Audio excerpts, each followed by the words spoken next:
आङो आसा लाखिदों जोंनि तामुलपुर जितु जिल्ला बे जिल्लायाबो मोनफ्रोमबो बिथिङाव जाहाथे दावगालांनो हायो आरो जोंहा गोदान जिल्ला माने अनेक डिपार्टमेन्टआ दाबो फुल फ्लेजेड जानो गोनां थादों दा बेफोरो लासै लासैनो गभर्नमेन्टनि नोजोराव गोग्लैनानै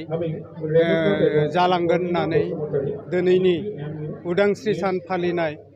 इन्डिपेन्डेन्स डेनि गेजेरजों हाबाफारिनि गेजेरजों आङो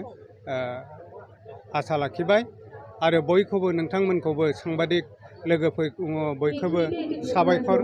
बावहरनाय थाबाय 80 भारतबर्षनि